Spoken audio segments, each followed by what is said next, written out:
নমস্কার বন্ধুরা, মামনি রান্নাঘরে সবাইকে স্বাগত। আজকে আমি বানাবো মাছের কারি। এই মাছটা কারি বানাবো, সাধারণ কারি বানাবো, কিন্তু খাওয়ার সময় লাগবে অসাধারণ।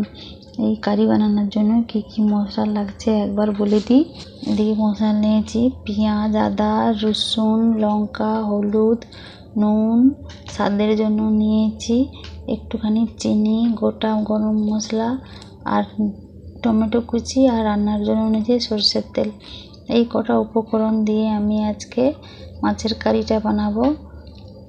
তো আপনারা পুরো ভিডিওটা অবশ্যই দেখবেন, একটু স্কিপ করবেন না, তাহলে পরে ভালো লাগবে দেখতে। তো আগে আমি উনুনটা ধরিয়ে নিই। আমি কড়াই বসিয়ে দিয়েছি, এবার দিয়ে দেবো কড়াইতে সরষের তেল। তেল ভালো করে গরম করে নেব।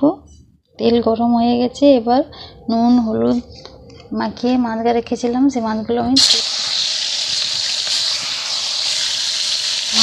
আমি লাল করে ভেজে নেব।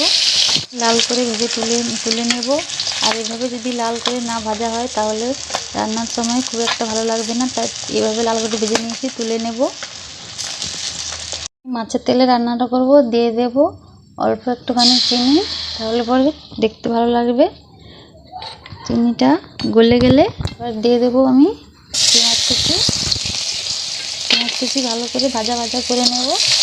ভাজা হয়ে গেছে, এবার এর মধ্যে আমি দিয়ে দেবো রসুন বাটা দিয়ে অল্প একটুখানি নেড়ে নেব।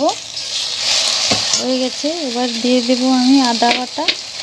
আদা দিয়ে এগুলো একটু কাঁচা গন্ধ থাকে, তাই হালকা করে নেড়ে নেব। টমেটো কুচি দিয়ে দেবো স্বাদ মতো নুন, তাহলে করে টমেটোগুলো তাড়াতাড়ি গলে যাবে। নুন দিয়ে ভালো করে আমি কষিয়ে নেব। হয়ে গেছে, এবার দিয়ে দেবো আমি হলুদের গুঁড়ো, আর দিয়ে দেবো আমি কাশ্মীরি লঙ্কার গুঁড়ো। দিয়ে এগুলোকে খুব ভালো করে কষিয়ে নেব, যতক্ষণ না টমেটো গলে ততক্ষণ আমি কষিয়ে নেব। সব মশলাগুলো গলিয়ে নিয়েছি, এবার দিয়ে দেবো আমি জল দিয়ে খুব ভালো করে কষিয়ে নেব।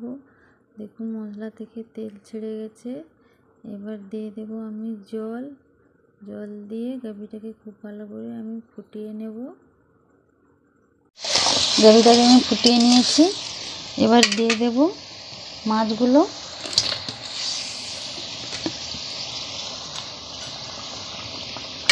আর দিয়ে দেবো একটা কাঁচা লঙ্কা আমি চিড়ে নিয়েছি, দিয়ে আরেকবার ফুটিয়ে নেব।